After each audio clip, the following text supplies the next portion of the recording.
going to do it. Sometimes, you know, Brother Doc, come on. Peace. In the house of consciousness, literally in the house of consciousness. You know what I'm saying? This is the Black Dot, and you know how we do. Sitting here with the masters, Brother Alim, Brother Bobby Hemmitt, Aazil. Now, I came into this information via Brother Aazil. I was walking through the hood, and everybody on the street was trying to hawk some goods to me, and it's the only brother who didn't say nothing. So obviously I stopped. I wanted to know what he was selling. He wasn't selling nothing. He had some powerful information. He asked me, was I ready for it? He handed me a tape called the Egyptian Mystery System. Had Brother Bobby Hemmitt on it.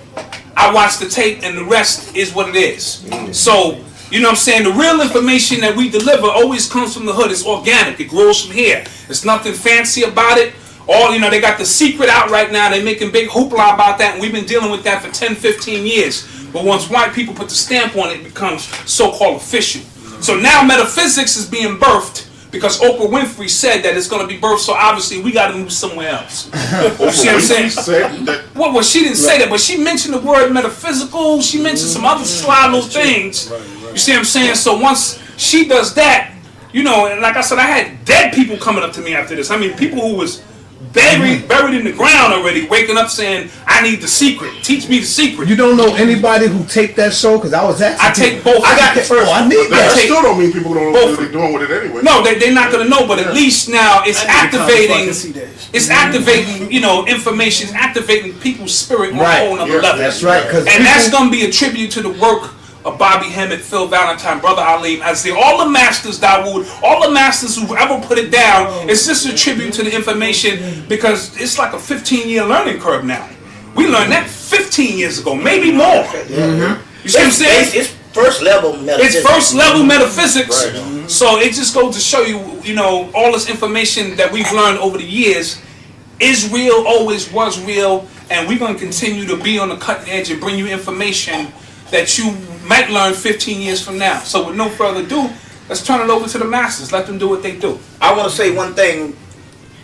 At this time, I think at this time we got to give praise to the people that we normally talk junk about. We gotta give praise to the people like Minister Louis Farrakhan, because despite what's going on, he did his last speech recently.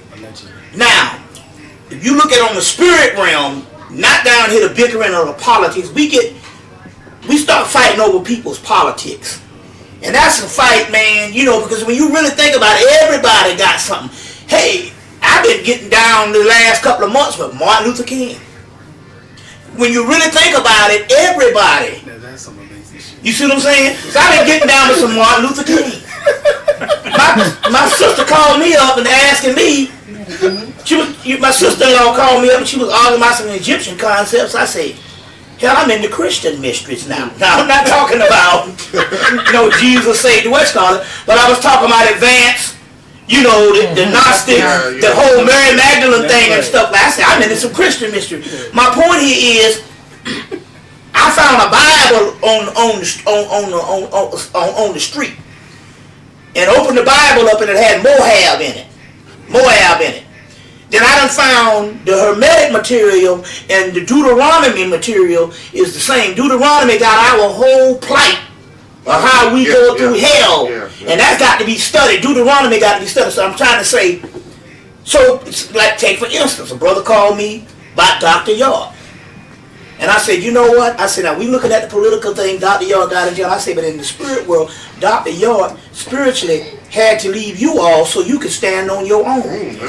So I said, in actuality, Dr. York, if you look on the bigger picture, that was a spiritual move. Although the jail thing, and I said, you getting stuck in that. But the spirit realm, Dr. York had to leave some of them so that they could stand on their own. You see what I'm saying? And as a matter of fact, the brother Chris said that the last, back in 2000, Dr. York did a lecture in Atlanta at the Omni Hotel and was telling them about you all need to become gods. Right, I remember that. Yeah, I remember that. Same thing Elijah Muhammad said right before he passed. I don't need no believers, I need gods. So my point here is, we bicker a lot about the politics. Now when the thing happened with Farrakhan, the spirit told me, no, this is a spirit move. Farrakhan is doing his last speech. You see what I'm saying? That means that, hell, we right at the gateway. We right at the doorway. You got to look at it that way. Farrakhan, despite all the politics, Farrakhan was one of the greatest orators known. And quiet as kept. Farrakhan is the person that turned me on about 20 years ago. As a matter of fact. Me too. Same. Farrakhan is the person who got me. I was a Khalid man. I ain't gonna lie. But let me tell you what happened. I had a friend that was working consciousness into me over the summer. This was back in '96 and '97, and we was both working at the post office. And I used to get his card and go punch in when he wanted to go someplace. He'd give me his card, say punch me in, and when I wanted to stay out for a week, I'd have him punch me in for a week. So he said, here's my card, I'm going to Farrakhan. You need to go punch me in because I was going to work. And he said, but I tell you what, brother, I think we both need to miss work today to go see Farrakhan. I said, cool. When we got there, the brother looks just like Jesse Jackson. He's Jesse Jackson's godson. But when we got there, the Nation of Islam was thinking that he was Jesse Jackson. So me and about 5 other guys, along with this brother named Maddox, they said that's Jesse's son. So they took us and put us on the stage with Farrakhan. So my first meet with Farrakhan, and I'm sitting up there with Farrakhan in the convention center, and it's on the power tape of 1987. Power Tour, 1987. So the point I'm trying to make here is it's going full circle, but now I think we miss out now. We start looking at the politics of people. And it's something, the spirit world is guiding certain things, you see what I'm saying? Yeah. You see, from everybody got a little piece. You see what I'm saying? Everybody got a little piece. Maybe it also goes back to the secret we're talking about, what the doctor of the track comes out too. There you go. So I just want to put that out there. I don't want to hog up the thing, but I just want to say, it's time now to look at things on a much more spiritual level. And I'm through with arguing over the politics of people. Right. That's not important no more. Physical, yeah. The physical politics and stuff. Like they say, it's hell down there. I got a friend named Kimberly. She went to her great aunt's. She went to her great aunt's funeral last week. We called her aunt through. She was 80-something. We called her through, and she said, man, it's so awesome where I am. She said, if I would have known, she said, words can't describe it. She said, the earth is such a hard life. She said, it's really hard down there. She's looking at this now, separated from the body. So my point here is, we're doing time down here. You know what I'm saying? This really, and we don't even get into the politics and stuff like that. You know what I'm saying? So when one of the brothers called me for the Nuwabians, and he was going, I said, man, I said, you trying to make some sense of it. I said, maybe, now not everybody in the Nuwabian brothers, so you're going to have the followers and they're going to keep following. But there's a group of people that were supposed to become gods and they needed to be released. And the only way they can be released is the master go away. But if you look at all the Kung Fu movies, that's what happened. The Kung Fu movie is the guy don't have the true protection until the master is either killed or the master has to leave. You see what I'm saying? And then that boy, that's the only way you're going to find out you the master. Same thing with the Nation of Islam. The master has to leave. You see what I'm saying? And that's how even when we could even say with Khalid, the master had to leave so some other people can do some potential. Case in point, Brother Sinetta. He got an empire now, man. And I do want to say this one thing too. I'm going to put this on the tape. I think I told Sinetta about it. I didn't put it on tape. But I know now why Sinetta is successful. And that is because he exalted those hung figures. Yeah, that's what I said. I told you about that. And those hung figures got an army behind him. Right. And there's times probably when Sinetta would have been locked up, got nocturnal up, been beat up, and stuff. And he somehow, and people are trying to say, I wonder how this nigga do with all these white cops and all this stuff. He talking all that shit out there. But what it is, He an agent. He's an agent and all this. But what it is he got them spirits behind him. And so he decided to exalt them where they want to be exalted. And I'm gonna tell you something. I did a tape with him. We did a tape on the lynching. Yes. And it's I don't watch my tapes at all. It's the only tape I've watched in the last 10 years because of them spirits, man. Right. And so as a result, they have blessed, and we have seen crucified spirits that needed their own voice. And they just didn't need a voice to be up in some intellectual museum. No, they needed to be right out there with the grassroots to walk by and see that shit. And he did that. Yes, and as a result, people are scratching their heads. How does he do it? Why is he successful and I'm not successful? It's because he exalted them spirits and they needed a voice behind the spirit. And the spirit told me that too. Yep. You see what I'm saying? Sure. You see, so that's one thing. Now, I'm gonna shut up. but that was one last thing. One last thing. Last year when Coretta Scott King died, I saw. This is when I knew we was dealing with something more than just marching to Selma and all that shit. When they had all living presidents at her funeral. Yes. And they didn't have all living presidents at the Pope because they told Jimmy Carter he couldn't go. Kicked him off the plane. So they didn't have no room for him. But Jimmy Carter and all living presidents was at there, and so that morning, because we couldn't get in touch with her. But that morning we finally got in touch because there's a transition period. So about a couple of days we couldn't get in touch with her. We got in touch with Martin. And she came through that morning and I said, so you going to go to the funeral? And she said, no, I'm not going to be there much. I'm going to check in time to time to see my children, see if they're all right. And I said, that's kind of curious. And then she said, then when I saw the funeral, I realized what she was saying. The vampires was out to get that energy. You see what I'm saying? They knew that that's our first lady, that's our first, and they was trying to get that energy. So as a result, she didn't show up. She just peeked in time to time. But what happened was Martin Luther King came. I didn't talk much shit about Martin Luther King. He came through. He said, well, I'm not really Martin Luther King no more. I'm some other god. He said that was, and he kissed me on the forehead. And I'm like, damn, man. But I told him, I said, man, they must have really did some shit with your spirit in the early years. He's like, yeah. Them white folks, they grab that energy. Right. And he kissed me on the forehead. And he said, I came and snatched Coretta up out of the body in Mexico. And I said, and I'm looking at this thing, I'm saying, you know what, man, this thing is more advanced than the little politic shit we be arguing over. So that's when I said, you know what, I'm quitting that shit. That's not important no more. That's not important no more. Let me give you an example. Now everybody talking about Barack Obama. But I'm gonna tell you what happened. But I'm gonna tell you what happened. I go by what the spirit did. They did a thing on the documentary channel, on the History Channel on Barack Obama. First thing I said was, when I saw him do the Democratic Party, who's this old nigga here, man? They got this, But when they did the thing on him, the spirit came to me. And I said, you know what? I like this cat. When I saw his wife, which is Majade's color, and the wife was shit talking. She was very powerful. And they had this thing saying, well, he ain't altogether black. What's the name was saying that today? I think somebody was out there telling me he ain't altogether black.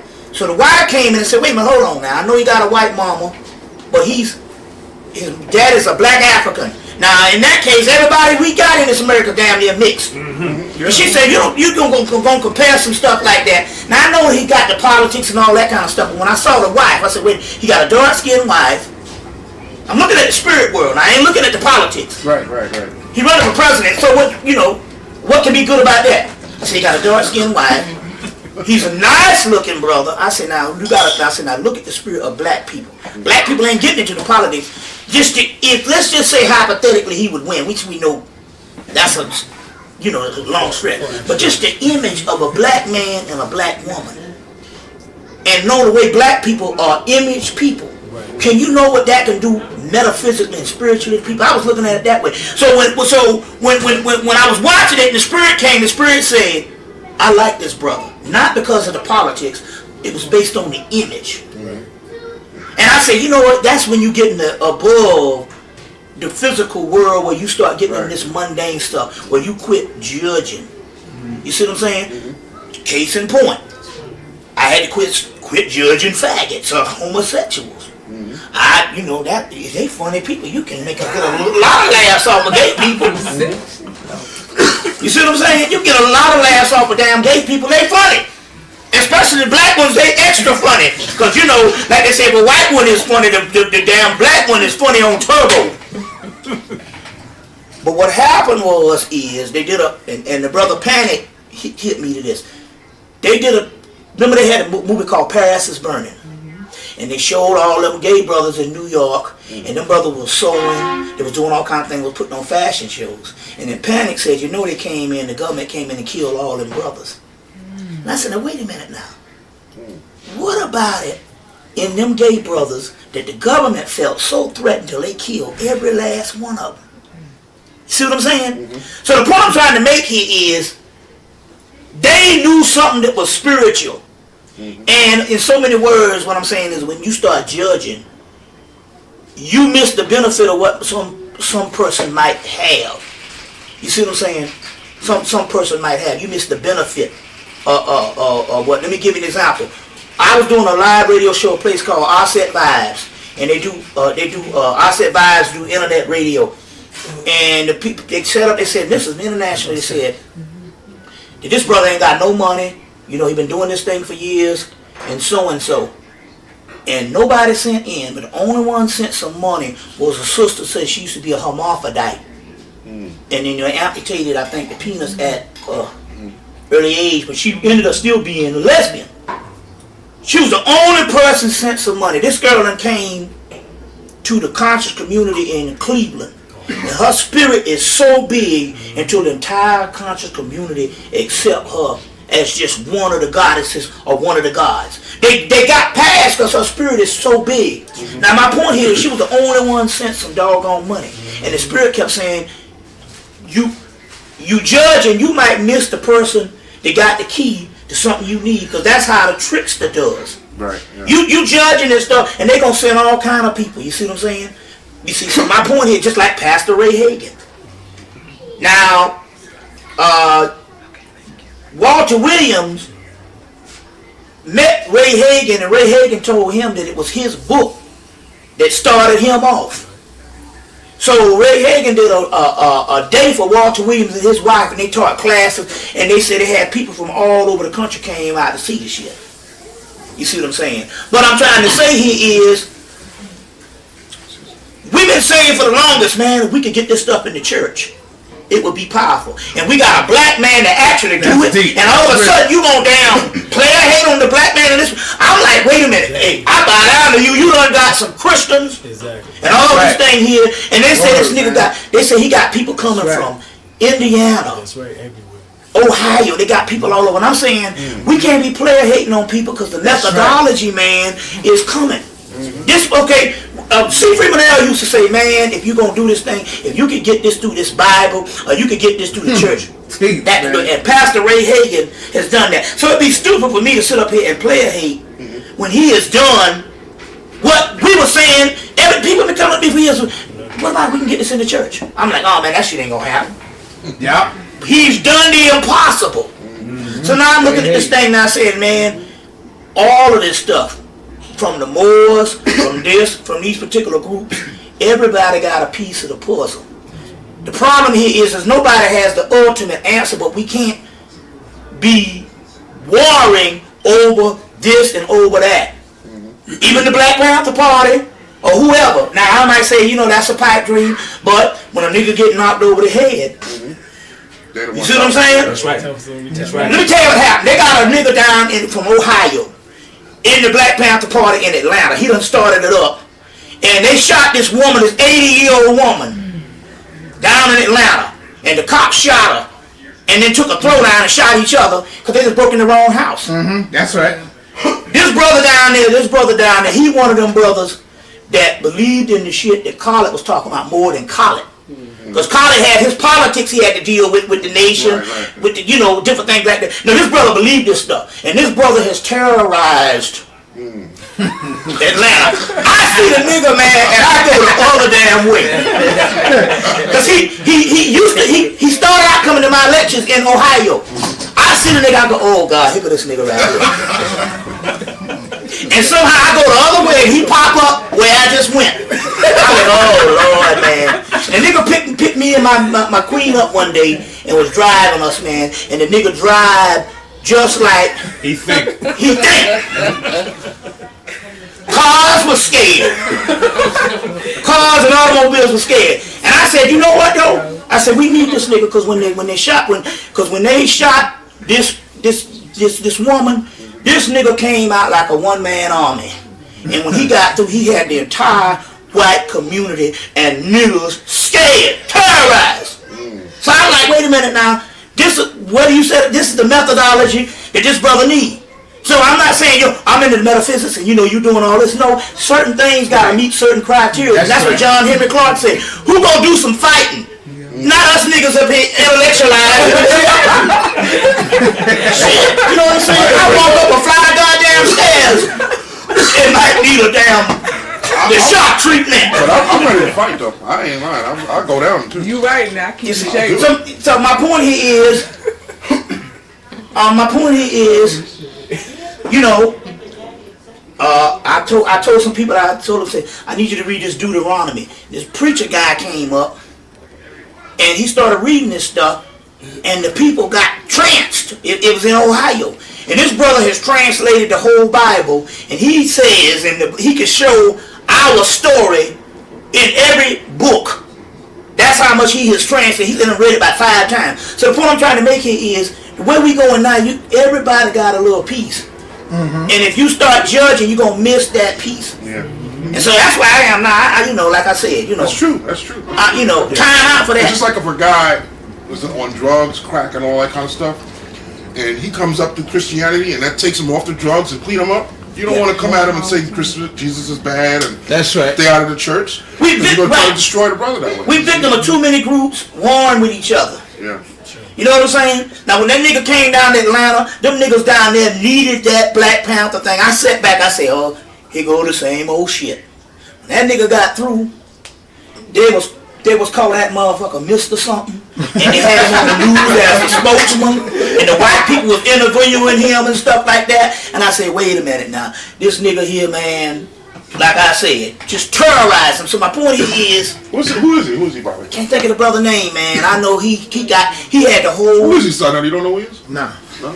He had the whole town scared. You know, got the Black Panther part. I get his name. But he's in Atlanta.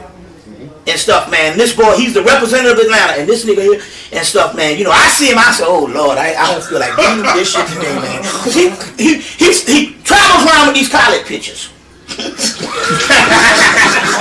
That's right. He always got these college pictures and stuff, man. And he be in the grocery store with the college pictures. I said, man, these people don't know what the hell you talking about. But my point here is, he believes in it so much until the shit metaphysics start working, and he had them crackers terrified. I said, this brother owned us. That's magic he dealing with. You see, so I'm gonna shut my mouth. I'm just saying. Did you see the kiss that Charles Barkley put on the referee? Everybody was talking about that when that went. I see a lot of that shit going on now these days, man. Did you see that? Remember when Charles Barkley, I think David, what's his name? DeVetta? The referee. He was racing the referee. And after Charles Barkley, the referee is how old is he? He was 67. 67 years old. The when oldest Charles referee beat him, he kissed him on the lips, man. They kissed on the lips in front of everybody, in front of the world. Did you see it? There's a lot of that going on. I saw it.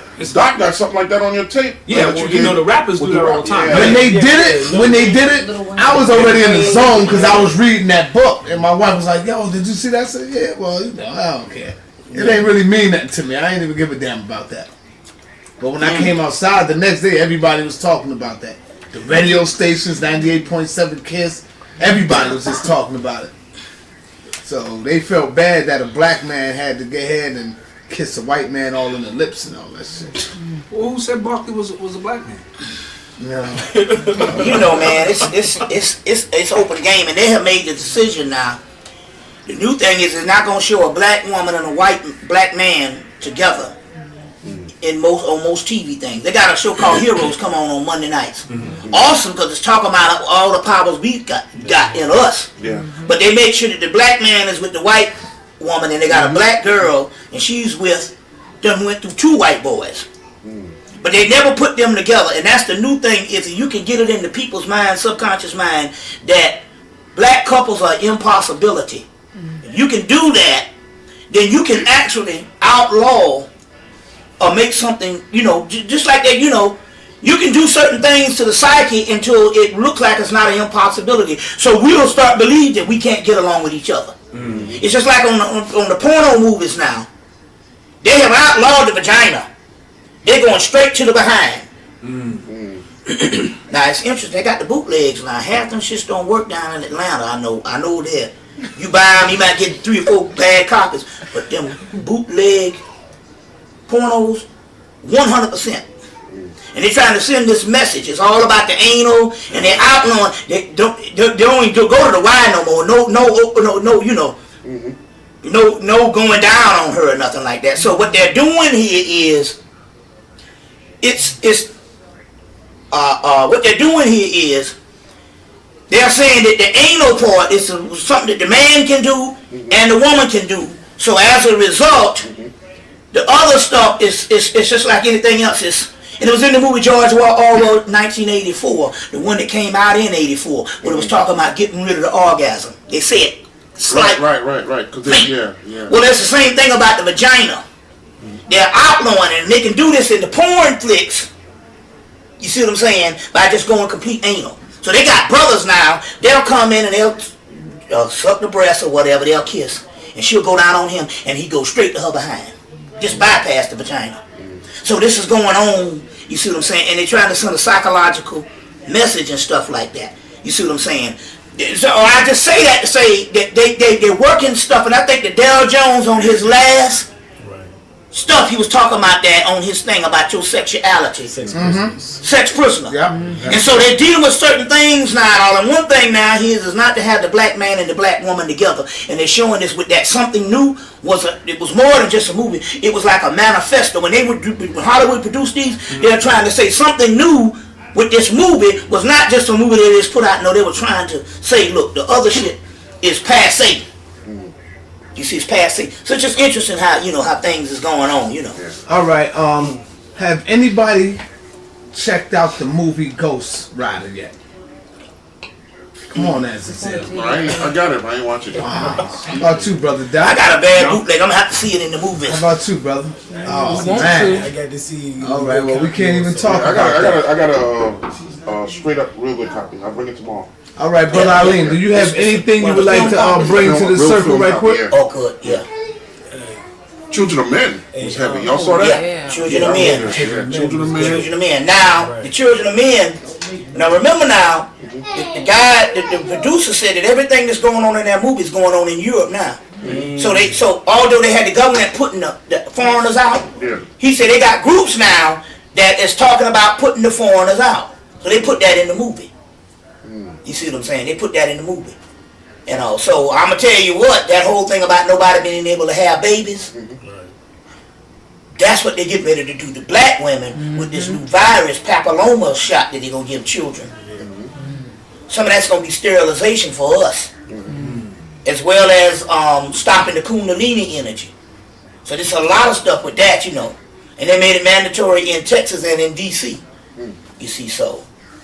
Well, we know white folks are having trouble with having babies anyway. Big time. Yeah. Well, it's down to like about 1.3. Yeah, their penises are not going past an inch. Right. It ain't going past an inch and all kinds of stuff. Man. Got articles on that. What ain't going past the That's real. Their penises ain't going past an inch. That's going back into a clitoris almost.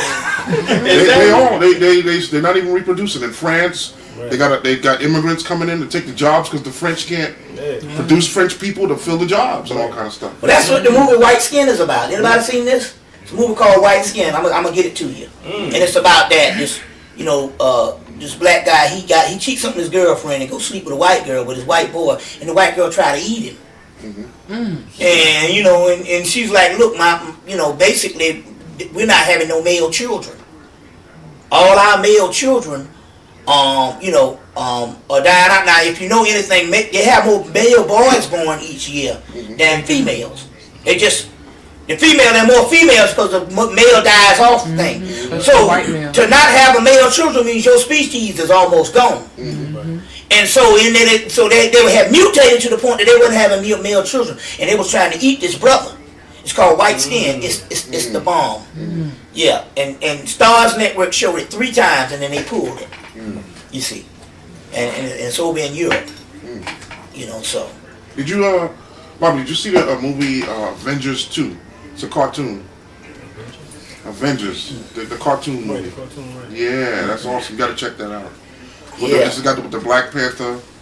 The Black Panther is the king of Timbuktu. So that. And the African spears and the swords are better than the European guns and all that kind of stuff. They got Hitler in there as a shapeshifter and all that stuff in there. They got another movie called Arthur and the Invisible. Arthur and the Invisible. It's in the theaters now. It might be leaving, but it's a child's movie. And this guy leaves this little boy clues to get to the other side, the gateway to the underworld. But at a certain time of his birthday, these Africans show up. Look like a Maasai. And they're the ones that help this little boy get through the gateway to the other side and all, and he has to go, and it's pretty interesting. It's called Arthur and the Invisibles. Well, what I'm finding very interesting now is easy to teach metaphysics to children since the cartoons, Exactly. Avatar, all the cartoons are already Avatar, dealing man. with things of that nature. So it's easier to teach this to children because they already get the concept, they already understand, and their mind is not already set. And their mind is not already set. Right. But that's how I taught my son to do the Avatar. Yeah. Now he can sit down and know everything that I'm talking about. Yes, You know yes. what I'm saying? Before, you know what I'm saying, he was like, okay. You know what I'm saying? He might bring up some concepts to me and my wife, but now he's seen the Avatar. Same thing with Avatar with my son because I got the Earth, Air, Fire, Water symbol on my book, and I was trying to explain it to him. He's 7. But he just attributed it to Avatar. He goes, oh yeah, Avatar, yeah, Earthquake, yeah, Airbender. You know, I'm like. Plus, you know they can learn more when they're younger. Hell, they got children in Africa 3 years old got no 3 languages. So that's right. True. Yeah. That's true. Well, the young, they got some powers coming. Because my son, this is his first year of college, and for the last 3 years, he can tell you. He look at a person and he can see their spirit walking outside their body, and he know that person's going to pass away, and he can see the future, and all his friends are afraid to talk to him and be around him. Because he'll mention something and it'll happen right after he mentions it. So it's a lot of young folks with that kind of power. And where he lived over in the South Bronx, those kids over there know about Bobby Hemmitt, Phil Valentine. They're watching all the tapes, all that. So it's a, a lot of positive power going on over there. You right, there's a little girl who's scared because she sees spirits. Remember the girl who come to the store? Yeah, my son sees it. If you are in trouble, sick, or getting ready to leave this plane, he can tell. He can look at you and tell. All right, I want to switch gears while I have the masters before me. I want to see if we can get on to something else dealing with the death realm. Help us to understand what is this thing about death. And really, I was reading this book. It's called How to Be Your Own Guru. And she talked about life really begins at your death state. That's right. What is that all about, man? I'm asking you first, Brother Ali. The death realm. Talk to me about the death state. We've been taught to fear death. There is no death. Okay, let's talk about that. Death is coincides to like what Bobby and Aazil, all of us been talking about for the last 10 years or more. You know what I'm saying? It's about the spirit doors. You're going through a gateway. You know what I'm saying? It's a transitional state. You know what I'm saying? It's not an end of anything. It's a beginning or a continuation of a cycle. You know what I'm saying? Like, for example, scientists found out that the electron jumps from, once it goes to 360, you know what I'm saying, it goes into another 360 in which that is invisible. So that's 720. That goes back to what Dr. York was saying years ago. And that shit is verified now by quantum physicists, in which that they say that the damn electron jumps from a seen state to an unseen state, but then it comes back into the state. Once it make that invisible 360, comes back into view, you know what I'm saying, and make another 360 and then blink back out. You know what I'm saying? Well, that's reincarnation. Shit, that's the same thing that the Yogi Master been teaching for the last damn 4,000 or 5,000 years. You know? And that's what happens in the womb too. When the woman conceives, it goes in and it pops back out with that seed, with a human. Yeah. Okay. Well, I was fortunate enough, and I say fortunate, to have my mother make the transition on the 20th of January. As a matter of fact, the 20th of July. So that's Matter of fact, I was scheduled to do a lecture in Canada, and Brother Arlene had to take my place. Because I had to go to the funeral and stuff, you see. And so he made it and pulled up the other end. And then I think he went back twice since, and Canada. Which I want to also say something too about the international flavor I did get from those brothers there. You see what I'm saying, And I'm not just talking about just the Caribbean aspect, but I'm talking about some Asian people showed up, some East Indian people showed up. They got a white boy that come and they said, we can't get rid of him. And he got a black son and he don't go nowhere. And he's into the stuff. So it showed another spectrum of how stuff was, the way they dealing with it on that international level up there. And I did see that and stuff. And that was an experience. But I want to say this about my mother. First of all, my mother now spontaneously combusted. And she did this because her contract was actually up. And basically she was just chilling and wasn't really doing anything on the airplane on those latter days, just chilling, you know what I'm saying? And her contract was up, so on that summer night, her Kundalini rose up. Yeah, and she took the house and everything with her. That'll do it. And as a result, the coroners in them was like, we baffled. So they said, well, we just going to put that the kitchen stove did it. But I went in the house and everything in the house was intact, including the kitchen, which, was intact. But the room where she was in was completely gone. She burnt up. She rose up. Because when she came to me that night, the night that she made the passage, she said, there's something that happened and you got to find out what it is. But at this particular time, she didn't have the knowledge of it because she had just passed. She said, you got to find out what this is. And by that Monday, that was on a Thursday night, by that Monday, when the coroners came back and the fire marshal said, we baffled, we don't know. I knew then that it was spontaneously human combustion. But it wasn't like, white folks' energy to just get so powerful that they rise up. No, this was her time to go. And that night, and she told me, she said, man, she said, words cannot describe where I am and how awesome it is. She said that, so it's important that you can't cry, because I had made when my father died in 1970, I said, I'll go to all your funerals, but I won't cry. And I didn't know. She said, now we know why you said that, because she's saying this experience is so awesome. You see what I'm saying? And certain things started happening about the death thing. I explained, like, I hated squash. And just never gave it no chance. I didn't like it. And the night we died, we had to go stay at some of our friends from high school house because the house was burnt up.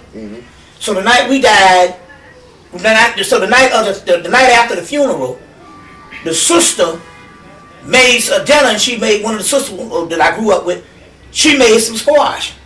And I ate that squash and couldn't stop eating it, because my mama liked squash.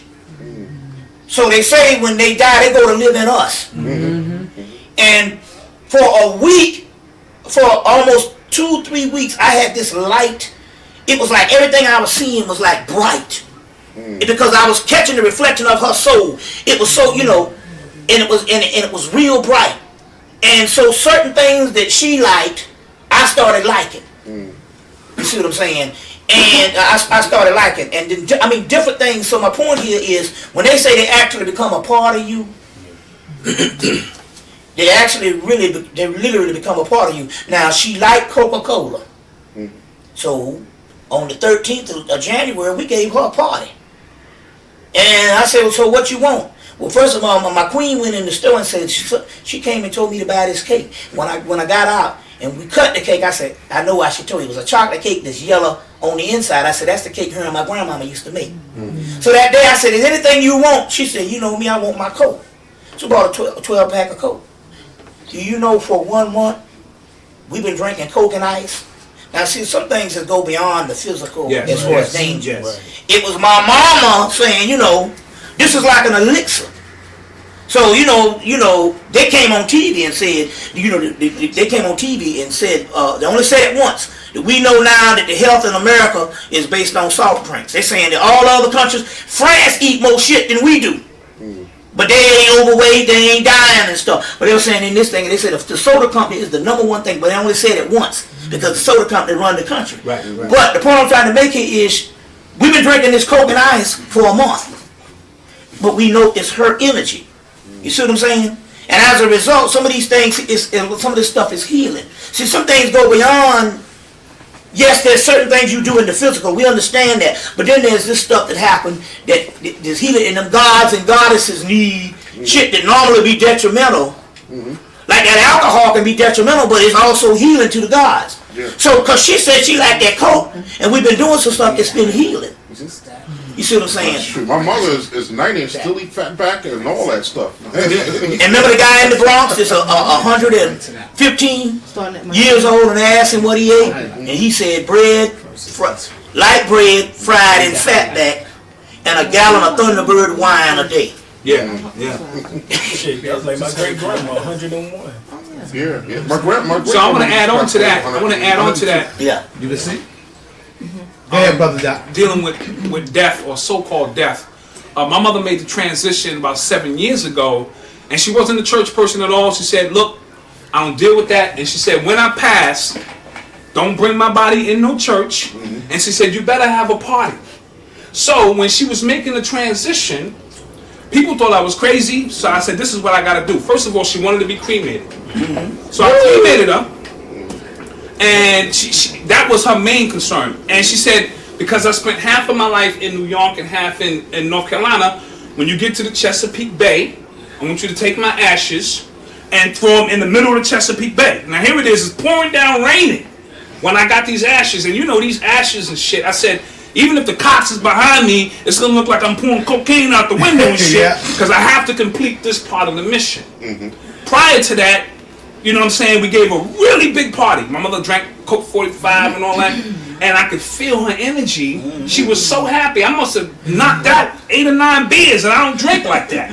But I could tell she was happy. Right. Now, I had a hangover, so the next morning, it's pouring down raining. The final part of the mission, I got to dump these ashes in the Chesapeake Bay. It's raining about 5 minutes before we get to the Chesapeake Bay. Ain't a cloud in the sky. It's crystal clear, and I come out, and you know I'm from the school of Bobby Hemmitt and things like that. So I get out, I'm calling on these ancestors, boom, boom, boom, boom, boom, and I open up these bag of ashes, and they shot out in a straight line, as far as your eye can see. And she was a Cancer, she was a water sign, and when I dumped them ashes, I could feel her spirit. She was happy, and my uncle said, look, he's in the Navy. He said, listen, usually when somebody get cremated and we put them ashes, shit fly all over the place, all like the eyes. Yeah, all of your eyes. Not one ash flew anywhere, it went out into a straight line. And then the Henry D. Bernardo called me the same night and said he was doing certain meditations and he could feel that she was in a place that was indescribable. For the first time in her life, she was free. She was happy, and I didn't shed one tear. Not one time. I was partying so much. I want to add on to that right quick. I want you to just take it from there. She was feeling something spiritual what the ancestors was telling her. Listen to this right quick, and then you could go ahead, Bobby, and add on to that. The hellfire mentioned in many traditions is symbolic of the Kundalini energy, Holy Spirit, God energy, or creative energy that dwells within the 7 energy centers or chakras within man. Fire is symbolic of the cleansing and purification of the soul. It is actually better for the deceased to be cremated because it has more complete philosophically releasing effect both on those who remain on the earth plane and on the entity. My channel explained the soul usually will prefer a cremation to a burial. Burial causes people to go out to the cemetery and grieve. With cremation and scattering of ashes, it is easier for the soul who has entered the so-called death state. It then does not have to keep going to the graveyard, which it has to do if people are grieving there. Every time people go to view the grave or to put flowers on it, the soul must go, and the soul really can't relate to that body in the ground. The soul has used it. The body has fulfilled its purpose. That's interesting. Yes, sir. The good thing about that, about the cremation, my mother needed the cremation, but being down south and all like that, her baby sister handling if that wasn't going to happen. But the spirit made sure that she got both. She burnt up. Yes. And then they took what was remainder of the corpse and the ashes, and they placed it in the casket. So she got the best of both worlds. Yes. And remember I was saying about now we can't judge none of everything down here. It's the way it was. And when I was in college, the fraternities used to say that if you study the history of the fraternities, although it was conceptualized by maybe the white groups, the original people that put them together, they all traced stuff back to Africa. The Newts come from, which is the Kappas, come from a Newt tribe that uses sticks. The Alphas use ancient Kemet. Now, so when she died, two people showed up, the AKAs. And they showed up, but right before they showed up, Kuan Yin came and said to wear pink because she said pink. So the AKA showed up, and then the goddess Terra was presiding over my mama. She's green. So there was the pink and the green. And they did their whole ritual. Then the doggone Eastern Star showed up and got busy. They had an upside down Baphomet flag, or the Baphomet head, the star with all the colors, and they was reading these rituals, and the rituals was straight up some stuff, because that stuff was made out by the European Masons, and the rituals that they was reading, man, was off the chain. And when they got through that Baphomet star, they put that in the vault. They put that in the vault. And so it was a whole ritual thing that went down. And when I went to Canada, it's a book made in Philadelphia called The Order of the Eastern Star. But Yeah, I heard of that. they sell it in Canada. It's a red looking book. But the woman who put the book together was one of these Christians, and so she had to make her case that it was all devil and evil. But she did so much research until the book is awesome. They break it all down about the star Sirius and all that. So my point was, it was a major ritual. That major ritual went down, and my mama didn't even get into the whole church thing. Although she played for the church, she played piano for the church, she grew up in the church, she worked in the church, but she didn't believe none of that shit. It was just a social thing. You see, it was just a social thing and stuff like that. But that whole cremation, so she did get the cremation. That was the reason why she could basically deal with me afterwards within 30 minutes of doing what she was dealing with. And so it takes 40 days. And after 40 days, she came back. She said, well, I'm not Glaciria Hemmitt anymore. And she said, I don't go by that. And I said, well, your spiritual name that the sister gave you was Metaphysics. Now, she argued with me back in 94 when the psychic sister gave it to me. But I'm going to show a picture tomorrow of her when she was in college, and she looked just like an Asian. So we connected, on all kinds. That's when Kuan Yin showed up. So I said, well, what would I call you by now? She said, Menteb Sing Sing. I said, would that be appropriate? She said, yes, in a manner of speaking. She said, but she's on a higher council now. So, that whole 40 days thing, that's what James Brown told us. He said, give me 49 days, and I'm coming back. But they're coming back as a force, like a muse. It's a force of energy that you can, just like you tap into a leg bar. Well, the new force now is going to be like James Brown in his high thing like that. So he said, give me 49 days. I'm like, man, I told him, I said, man, if you as bad as you were in the physical body, what the hell you going to be when you come back? You done change music as we know it. You change time on the planet with the 1-3 beat, that all music now is based on James Brown's invention. I said, so what you going to do when you come back? I said, man, you're going to be dangerous, man. He said, I'm coming back. He said, give me 49 days. And it's been past that now. His energy, you see, it's a lot of stuff, man. It's some, real beautiful stuff that's going on. Yeah. And before he died, he gave all that music over, said, rappers, take all this, is all for you. I'm leaving all these beats, take it, do whatever you're going to do with it. To continue it. Yeah. Because it's actually, I don't want to say the universe, it's actually, the legacy is black people's. Or indigenous people, or you might well say worldly people. You see what I'm saying? Worldly people. But I want to make one little thing about the Canada thing, the Canada flavor. Because I saw, and sometimes it's good to get a different rhythm in what you're getting. You see what I'm saying? And it was a whole nother energy going on an international thing. So a lot of times we get in our little world and we be thinking about America. But they by way of the Caribbean. And one of the brothers was taking me around. Mother was East Indian and father was African, a Trinidadian. And it's amazing stuff, man. The different things that the concepts on what they're dealing with now. You see what I'm saying?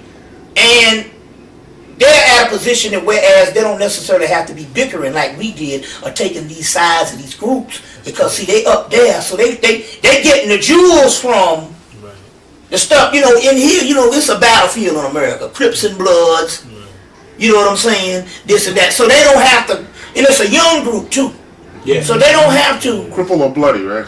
they don't have to take sides, they can get the best of it. You see what I'm saying? And that's exactly what they doing too. I mean, they done had Professor Griff. You see what I'm saying? They done had Black Dot. They had Brother Arlene. They getting ready to get Delbert Blair in a few weeks. Yeah. That's a whole. You know what I'm saying? Who's this again? It's a group out of Canada. Called Cultural Educators. I didn't know that Toronto. I was amazed. I didn't know that Toronto is the second largest city in the Western Hemisphere behind New York. You see. All right, I want to hit y'all with something right quick, all right? And then I want you, Brother Ali, to respond to this. Oh, no, matter of fact, Brother Aazil. I want Aazil, because this is more his thing that he talks about a lot, too. It says, a dream helps us to realize that we are only here temporarily on the stage of walking reality. All right? What we call life is really a school. There are many schools or levels of consciousness in the universe, and the earth is one of the most important. During our sojourn here, we are learning more about the true nature of our beings. We are learning that we are infinite creative energy or love energy, and that all of our hurts, disappointments, and disillusions come from a failure to recognize this truth of who and what we are. The name of the game is growth. In all of our experience, we either go through or grow through them. If we just go through them, then we will repeat them again and again until we learn the lessons behind appearances. If we grow through them, we are free to move on to the next step in the learning process, but understand more about the game of growing and learning. We will look at the age-old concept of karma and reincarnation. What did you understand about that? That's almost self-explanatory. Yes, sir. But going back to what you said about death, in my explanation of death is being actually stagnant or not movement. That is death. Wherever there's no energy existing. If it's just staying in one place and there's no movement, no friction, that is death. Inertia. So we can transform from one dimension to another, but it's still a form of life. I know Negroes like that right now. Right, yeah. Exactly. Repeating things over and over. And that's what dreams... You are the first person I heard ever said that. And when I heard that, I was like, this dude sounds crazy. But now, as I become to get more spiritual, I see what you're saying now. You know what I'm saying? I remember you said that if you don't learn the lessons of this life, and when you die, you will be coming back here to repeat it over and over and over again. I never really understood. Well, you don't actually repeat the same exact thing. Right. Because you didn't catch it the first time. So it wouldn't make sense to repeat the same exact thing. It would have to be harder and worse until you catch on to it. And your dreams actually take that information that you don't accept while you're awake. In your everyday life, situations take place, but your conscious mind won't accept it. So the dream stage, where the mind says, let me stick it down here. And when you go to sleep at night, which most of us sleep about 8 hours a day. So that means if you live to be about 75, you sleep 25 years of your life that you don't deal with. So that stage takes that information and gives it to you in symbology. And transfer that symbology from those archetypes into the conscious mind in the form of what you see in the dream, people and places, and give you the whole situation and the story of the dream. So of course, we lost the science of interpreting it. So when you are going to sleep at night, are you experiencing the death state? No. Does the spirit leaves your body and goes to the silver cord? No, because death is no energy and no movement. Your physical body still has movement even in the sleep stage. You have a heartbeat. your astral body is traveling through something called I call hyperspace. So as long as you have that breath of life or that prana moving through your body, and there's some type of energy going on. Now there are different types of death. You can still be alive and still be dead because you're stagnant in what you're doing. You're repeating the same thing over and over, and it's getting harder and harder as you go. And the more you dismiss that lesson or don't learn it, it gets worse until it gets to the stage where it can either kill you or cause an accident. I see that happening in the music.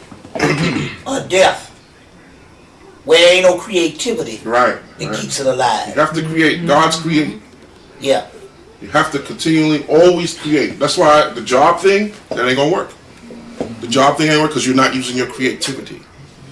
It's death. Jobs, going to work at 9 to 5 every day. The subconscious mind knows to get up at 9, get off at 5. That is a state of death. And I'll tell brothers in general, you know, people got upset. Nas made the statement, hip hop is dead. And metaphysically speaking, I understood what he meant. There's no more creativity. There's nothing else taking place going on with that. And like I was telling Bobby Hemmitt a few minutes ago before we turned the camera on, if James Brown was hip hop, and James Brown died at 73, and like I said, hip hop was birthed in 73. You understand the connection. That's also the year Nas was born, 1973, and him making the statement that hip hop is dead. Then like I said, with Eddie Murphy's so-called playing James Brown in Dreams Girls, which aired on the 25th, and James Brown making the transition on December 25th. You see that spiritual. And Tupac and Biggie was born in 72, which was the year birthing 73. When they both born in 72? I think, when is 72? No, hold on. June 1671. 71. Okay, 71. Okay. So I tell brothers, when they're making their music, I don't care. You don't have to be going for no record deal, but you must do it anyway to keep the creative process going within you, to keep you alive. Forget about record deals and all that. Just, I'm a being artist. I've been an artist since as long as I can remember. I'm always gonna make music. Always. Well, what are you doing? What do you mean? It's here. You don't necessarily have to commercialize it or compartmentalize it so you can sell it, but you have to do it. As if it had to be authenticated. There you go. So. Just adding on to that. Okay, Brother Bobby. All right, let me go to you, Arlene. Brother Arlene. Thursday, you said something that was real deep. I knew about it, but I didn't really hear nobody bring it out the way you did. When the brother asked you outside about the Kabbalah, you broke it down in simple terms. You said Kabbalah is really our ancient science that we just have forgotten. That these Europeans just took it and used it totally against us. Ka, Ba, La. Ka, the spirit, and Ba, the soul. And La dealing with the Arab realm. Right. Which La is feminine too. Right. They see La is feminine. Speak on that a bit. Okay. La, feminine, triple stage darkness. The 3 trimester periods of the woman's birth cycle. The first 3 months, second 3 months, third 3 months, giving it 9 months in totality. That symbolizes us coming from out of the womb, which is triple stage darkness, into the light. So that's what that symbolizes. Or it's the same thing as Atum, coming from, emerging from out of the state of Noon, which symbolizes triple stage darkness. When you get into the Kabbalah, it speaks about Ein Sof, Ein Sofi those symbolizes the 3 trimester periods, or us emerging from out of the triple stage darkness into the light, which becomes Kether, which symbolizes the crown, or which actually symbolizes the soul where it embeds itself at, in top of the head or in the pineal gland. You know what I'm saying? Nestled there. You know what I'm saying? A monad coming down as an atom embedding itself inside of the pineal gland, called the black dot, as we always like to go on that journey. You know what I'm saying? But that's what that's symbolic to, and that information comes from out of ancient Kemet, from Egypt. That is the remnants of when the Moors took the information from out of Tamaray, moved it up into Europe when they ruled Europe from 711 AD to 1492.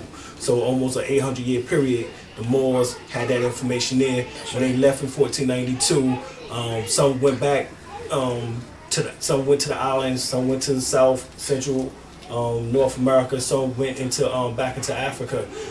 When that diaspora, when they gave up the last stronghold in Granada, Spain, in 1492. I think that was around March the 10th, 9th, somewhere around that same time period. Interesting. That was around that thing that's when Biggie died, right? It was around March 9th, right? Yep. That's exactly. All right, we want to take hold up. We want to take a minute to give a shout out to the Kabbalah King, brother A.A. Rashid. Yeah. If you don't have none of his tapes, make sure you get some of that. Brother A.A. Rashid, the Kabbalah King. All right. Sorry he couldn't be here today, but go ahead, brother. I want to ask Aleem something. Then I want to ask Bobby too. All right. Some questions. But Aleem, you were talking the other day about the Empress and that you had visited her. And could you explain to us what we were talking about earlier for the viewers that's going to see the tape about how when you went to see her and the situation with the son and the monies and all like that? Oh, okay. Well, this goes back to when I talked to Bobby after Katrina disaster. He seen my tape and I called him up and he said he was watching that joint and I was like, and he was like telling me that Phil had one out and Sister France Quelson had one out and I think you said that somebody else, right? Yeah, well, I mean at that time, you know what I'm saying? Yeah. And so what happened was that Bobby said he found something interesting that I said in there was about the fact of making mention of the Louisiana so-called purchase and how about $3,250,000 actually of gold sunk beneath the ocean floor. And he said if that be true, you know what I'm saying, that'd be interesting in order to discuss about or find out more information. Well, I got that information from the Empress. Okay? And what happened was that when me and my wife went out to go visit her about 1.5 years, 2 years ago, Joe, her son, Joe Frederick Washington. You have to go through him. Well, that's the only way you can go to see her. You know what I'm saying? He told us that he has parental rights, not parental, but guardianship rights over her. So therefore, anybody who has to go to the nursing home can't go and see her unless they call and he gets and he gives the approval. So what happened was that he took us, to go visit her. We talked to her for about 45 minutes. And basically it was the case of not wanting us to ask questions concerning nationality and the Moors, Washingtons, and the connections and the Noble Dry League connection and all of that, which you verified to me just yesterday. You know what I'm saying? That Peter Moon is dropping that information about how the Empress is related to Noble Dry, right, to the Montauk's and all of that connected between the Washington and the Montauk and how they came down from out of the New York or this Long Island area down into the Louisiana territory. Well, what happened was that when I began to do the so-called breaking down of Katrina, and then we went back because I used the Santana calendar in order to break down certain things. You know what I'm saying? Because Dr. York, he used to telecast that back in the days. You know what I'm saying? That, yo, you want to find out what's something going on, yo, this is what you need to use right here. So I said, okay, well, shoot. I thought about that, you know what I'm saying? It's been years since I heard it, but I said, it still stayed in the back of my mind, And I said, well, damn, okay, let me check this out. So, I found the data which that correlated to the day in which that they started talking real heavy about it, in which that, was around August 24th through 26th. And come to find out, that was the day in which that correlates, back to a queen sitting on the throne who was by the name of Katrina. And the whole fact was her battling these Huguenots. And then during that same time period, what's his name? Pat Robertson made a statement that he need to go, that he need to go assassinate Hugo Chavez. You know what I'm saying? I'm like, damn, Hugo Chavez, damn, you know what I'm saying? And then the name of the place in France was called Basset, which I'm like, damn, I'm looking up damn Annie Basset and this damn correlating to her. You know what I'm saying? Right. So I'm just looking at all of this, and that's when I broke it down about the fact. Well, look, if you talking about Louisiana and how the Huguenots left from out of France, from Old Orleans, and went into New Orleans, then we got to talk about the fact of the ownership of that land. And, we know that 68,883 acres of that land was returned back to the Empress in 92. You know what I'm saying? And by 93, she became part of the UN. You know what I'm saying? With Indigenous People Project number 21593. So what we wanted to ask was, being that she's been, so that the FBI ran up on the property in 2000, and they confiscated $80,000 in gold and silver, in which that they was going to utilize in order to build a bank or put together a sovereign bank. You know what I'm saying? And that over 20,000 documents on the Washingtonians was confiscated. And only 2000, when we asked Joe to his face, well, how much did they return to you? Because we asked him about his connection to the FBI. Yeah, her well, son. You talking about her son? Yes. Well, you said earlier that he worked for who? Well, he worked for he used to work for an oil rig company. You know what I'm saying?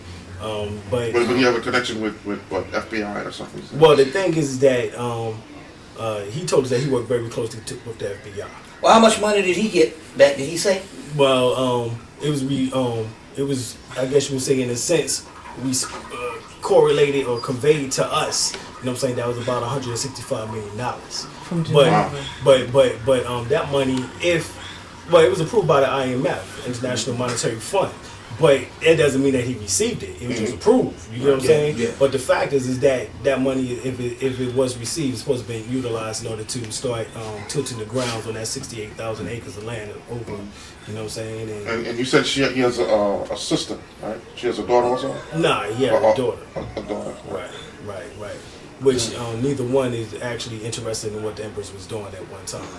The daughter still is, and she works for CNN. All right, brother Aazil, what's the question you had for Bobby? Now, Bobby, there's a movie coming out, because something you were saying on the tape previous, I don't know if it was the last time you were here or the time before, you had a mantra. You was telling people about the mantra, to concentrate on that mantra. That's something.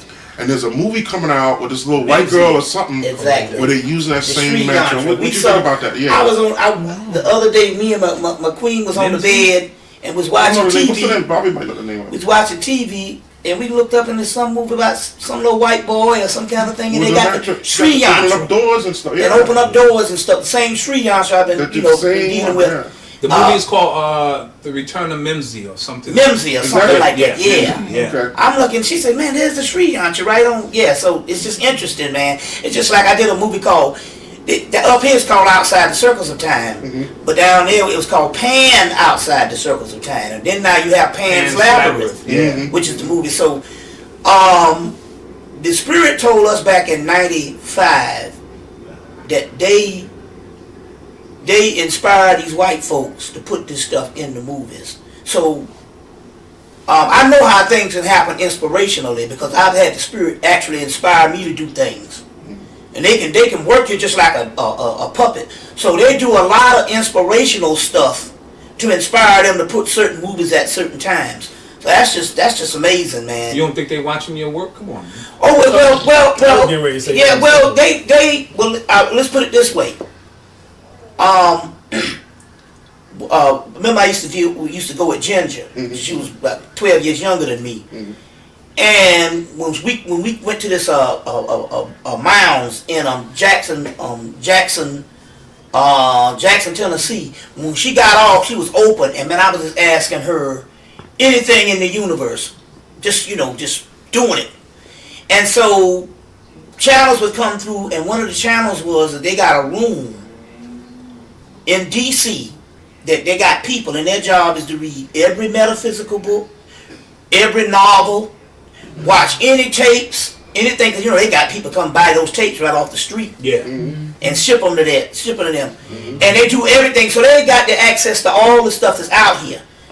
That was in 2000, and that was in 2000. No, that was in 94. Excuse me, that was in 1994. 2 years later, in 1996, they busted a branch of the government where they was trying to find out the allocations almost $10 million a year that goes into this branch of the government with just basically a history department. They just basically goes to studying the Constitution and the survey of American history. And they was like, how much American history you got to revise at $10 million a year? And in so many words that they basically unmasked the department in which the stuff that Ginger had seen, all of this stuff where they study all this stuff, so they got it up under some historical department of the American Constitution or whatever. But up under that, they deal with all of this stuff. You see what I'm saying? Like they deal with all this. Like they got this thing. The brother that did The Functionary. Dr. Blind. Dr. Blind. They got this thing in D.C. If you ever go to D.C., if you can get you it's good to know somebody with a 501c3 number, like the preachers and stuff. They got a thing under 501c3 that if you go there, you can go to the Library of Congress, and they got all the books there. But so not only do they have the books that they place in there, but they have thousands of, let's say the David Icke book comes in there. They'll place one in the Library of Congress, where they might have 20 of the same books that come up in there. You see, the book company sent, so that they can use them for different things. And they have piles of these books, and if you got a 501c3 up under, you can go in there and they give you all of this stuff. So he said so what he did is he went to the church and gave the 501c3, loaded the man church up full of Christian books and all the Jesus stuff. And then all the new stuff, you see, they get all this stuff. So I'm just saying that's a way that you can do stuff to get access to material. If you get a 501c3. But I'm like to say the Library of Congress and all that stuff, man, it's just got just droves this material. So I'm quite sure that all of our stuff, man. Yeah, I remember Shabazz told me that him and his queen would go off to Montauk and, stay up in hotels, whatever the case may be, relax, do some, some spiritual work and things of that nature. And all of them up there knew all of us, all of our work. And he was saying, and these were just white people who knew all of us. Yeah. So I thought that was very interesting. It goes back to what me and Aazil was talking about yesterday. It was about Peter Moon being up there and he done formed the Moorish. He done took over for the Moorish Orthodox. Right, the Moorish Come out, Orthodox. I went up to his house. I go church. get all kind of information and stuff. Right. Fez on, Adam ship like he had more. Trying to drop. And get this, white boy was breaking down Nat Turner. Right. Nat Turner talking about how George Washington and his family was going to a school down in Virginia, run by the Turner family. So, yeah. I want to take another quick moment to give a shout out to a positive brother TJ. I spoke to the brother today. He's in town. He was in town earlier. I forgot to give the brother a call, but the brother is sincere and he loves his people, man. So I want to give a shout out to brother TJ. Yeah. All right. Peace. Peace. All right. Now, brother Bobby, when we was out, when you first came up on us, I know Azariah missed this. You was outside today too. The eclipse. How often does that happen a year? Or, talk to me about that. It's been brothers were screaming outside today, Doc. They were closing inside. Look. I said, what? They had Thinking something happened. Yeah. And the eclipse came through. Yeah. So Yeah. I didn't see it, but I know about it. Yeah. It's been less in the 2000s than it was the 90s. The 90s, man, was the eclipse time. Every man, they were so many in the 90s, but in the 2000s, so anyone that you have now is very spiritual because they hadn't been coming. And hadn't been coming. So the first thing I did is I called my queen and told her to go in. And it's ironic because y'all is come through. That's why we went to the liquor store and I got this because he had already bought me some Hennessy. But I told him, I said, no, something told me to go there. Yeah, that's right. And I got this blue vodka. And when I went there, I was looking around and stuff. I said, oh man, why am I here? I said I could drink the Hennessy, but the Spirit told me to go to the liquor store. And I was getting ready to walk out, and bam, they had the blue vodka. Now, she also is a crescent moon, and she came through real powerful. Khonsu, the Egyptian god, Lilith, and so I told her to call Madre de Agua, the Apollo, Madre de la Luna, and I told her to call. I called home and told her to call out some of these particular goddesses. And when I called, she said that the Yemen y'all, because we did the whole bathroom blue. She said Yemen y'all had been talking to her, so. It's just real powerful. It's just real powerful right now. And for that eclipse, I didn't even know it was happening. Right. And Jack Feller told me, he said there's an eclipse starting at 6 to 8. And I said, well, we got to find a moon. We in the middle of Harlem with these tall ass buildings. And it was right there. And then right there, it pulled up right beside your boy State office building. Adam Clayton Powell's building, whatever. Yeah. So it's just real powerful time. And the date is March the 3rd, 2007. The eclipse. And it's interesting. They just buried this girl on a ritual yesterday, Anna Nicole. 339. And there's a goddess called Anna Parina. And they said that this particular goddess is. You see, that's my queen. Nah, that was me. Oh, okay, that was you. I was getting ready to say. If this particular goddess, they say, is a goddess that governs the past and the future, and she's like the Janus cone. They have the two heads on the cone, a Janus cone. She's one of the same goddesses. And I said, oh, okay then. So the future death was Anna, but if you look at the picture that they had over the casket that was her, it was in the style of Marilyn Monroe. So they're trying to pull up some kind of energy. Yeah, they definitely doing a major. Major. And I want to do this because I didn't bring that many books, so I don't want to take over nothing. But while I'm here, because it goes along with the Empress thing. But this is a book that people need to get because we're dealing with the Moors, and sometimes I think that let me get this book right here. Just bear with me, because by us dealing with the Moors, this book. There's a book called. This is a book that people need to get. This is a book called The Secret Architecture of Our Nation's Capital by David Overson.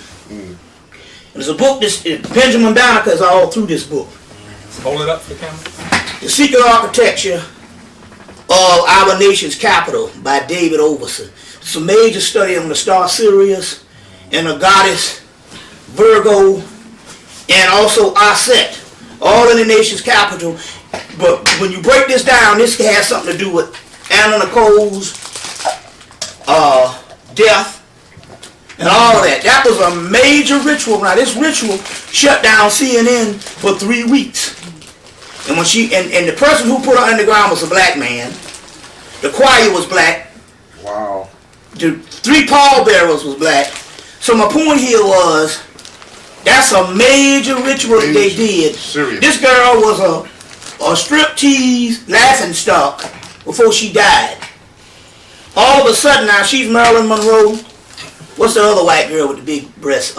She was living in what? Dolly Jamaica or Parton. Haiti? James Mansfield. Mansfield, Monroe. And see, these are major rituals. There's major rituals that's going on. Meanwhile, they had a group of, and I'm going to go into this tomorrow, they had a group of black people in the 90s. They had a cadre of about 8 sisters, beautiful, that was major accomplished actresses in the 90s. They phased them all out of Hollywood. And now you only got 2 people they're giving roles to. Queen Latifah and Monique. Big girls, okay. That's not by mistake now. Now I'm not saying that big girls shouldn't be a part of that, but only big girls is the same Hattie McDaniel thing that they deal with. Meanwhile, they still have to elevate this goddess thing with the Anna Nicole and the blonde bombshell, and all this type of thing. So apparently with this book, this whole thing from the government to Hollywood has all been about elevating their form of the goddess to stay in check. And so this book here is out of this world on stuff on Sirius and stuff. This is a major work that needs to be studied because. You still get it? No, this is brand new. This is brand new. This is David Overson. David Overson. This is a major work and all because my queen is from D.C. and she lived on Capitol Hill and she said every waking day is a ritual going on. And she have to fight those rituals by taking Jimi Hendrix's Machine Gun. And when she played that, it would just clear the energy. So that's a whole other thing that we're dealing with. So, I just want to make that mention. There's a website, I don't know if y'all know about this, where all the writers from different newspapers and news media have their own website where they talk about stuff going on underground. The name of it is called Democratic Underground. And on there, they're breaking down the whole thing with Anna Nicole, and they're saying that her baby is a child of her own son. That's what I'm hearing. Yeah. Wow. And the son was killed the day the baby was born in a ritual. It's a very heavy Democratic. Nothing happens in a vacuum. You just up and die. Right. Democratic Underground. And look, every time we die, they can tell you how we died in 5 minutes. And all of a sudden, now it's a mystery to her. And look, but Crowley in his book breaks down the moon child where they kill a person while one is being born. Right. Yeah. She had a closed funeral too. Well, Bobby just broke down and niggas all up in there. I'm like, what? Yeah, it was all, the actual preacher who buried her was black. Yeah. The choir was black. She had 5 pallbearers and 3 out of 5 pallbearers was black. You see what I'm saying? It was literally a black state. You see what I'm saying? The whole affair. And then being buried in the Bahamas, it was a whole night. And then they had one of the head officials of the Bahamas got fired Because I forgot he was giving her something and they found out about it. Oh yeah, they found pictures with him up in the bed with her. Right, okay, that's what it was. Yeah, and because he had expedited her situation for citizenship, put her shit to the top of the pile. You know. Yeah. Well, you know she was. She gave him a little brains. She was definitely a sex. And because she was free with that, yeah, that's more energy. Because she fucked whatever, and they said she liked black men. You see what I'm saying? Like that. That was more. That was more energy. You see, even in Maryland, because Marilyn Monroe wouldn't even suntan. She said she wanted to be pure white. So we talk about more energy, and you know Marilyn Monroe was a hoe too. Yeah. But you see what I'm saying? But this girl here, you see what I'm saying? You know, she took it to the 2000 level. Yeah, she was definitely a sex slave. Because I see pictures of her with the old guy, the guy that bought her. Yeah. Riding around, he's back there smiling and shit. And I don't know if Marilyn Monroe was with other women, but see that's a whole nother energy. Yeah. If she was with other women, remember because she had that thing with one of her housekeepers or whatever type thing, she had made her pass out. So if she went both ways, that's that whole gatekeeper thing. You got to look at all that ritual thing. You see what I'm saying? Yeah. You see, that's all that ritual stuff, man. You see. Meanwhile, the reason why they keeping James Brown body out is what the quiet is kept. It's in the movie, the first movie, Prophecy. There's certain souls, and they wanted to acquiesce that soul. The government, they was looking for it. Although it escaped to the other realm, they was keeping the body out as long because see, just like in the book we were saying about the body, and you want to cremate them because long as that body and long as that whole thing, they have to respond to it. Well, what they was doing with James Brown body was even dressing it even every day. They was trying to find that soul because white folks, you can use that energy. You see what I'm saying? Fortunately, he did go to the other realm, but that they don't know this. And so they was keeping the body out long enough that they could get that energy. You see, some stuff, man. Didn't one of the white people die with him? One of the presidents? Four. Just like when Ray... Don't tell me Ray Charles and Ronald Reagan. Yeah, right. Yes. Which had to be 73. Yes. Trump Right. 73, and of course Ronald Reagan was 98, just like Gerald So it seemed Ford. like they also might have been trying to ride that energy out. That's right, they were. Or create vortexes so that they can get them devils out Right. at the same time. So Shoot, just a couple Right. weeks prior They to don't that, tell Gerald what they- Levert passed. yes. Right. You know what I'm saying? Who was the real Heru? Because the word Gerald comes from the word Heru or Herald. That's right. You know what I'm saying? Right. And then you talking about, you know what I'm saying, 2 weeks prior to that, the real Heru, which would be Gerald Levert, passed on. Plus, you got to realize, Heru also it comes after the father, Right. and his father was famous. Right. Thus, you see what I'm saying? Right. And No, plus, but Bobby made me opinion James in my Brown head don't what the Bobby father said. of soul. Yeah. I'm kind of wondering if James Brown is dead. Because you never know, they can, with that whole zombie thing, with the Haiti, with the crack and all like that, they can make a person. I can go by what he did spiritually. He said that he was coming back in the 49 days. So, you see what I'm saying? But see, then again, on the other hand, they could have done some stuff like that, but it didn't work. Because we know that Sister Aaliyah wasn't dead. Or Sister Aaliyah didn't pass. She wasn't able to escape until about 3 years later. Because they said she was dead, and what better way to do it to say that, burn up body, clothes, casket. But her mother was calling around to Miss Cleo and all these people trying to find out more about her daughter because she wasn't satisfied with the original verdict. They said that they had her as that, that sex slave where they draw your energy.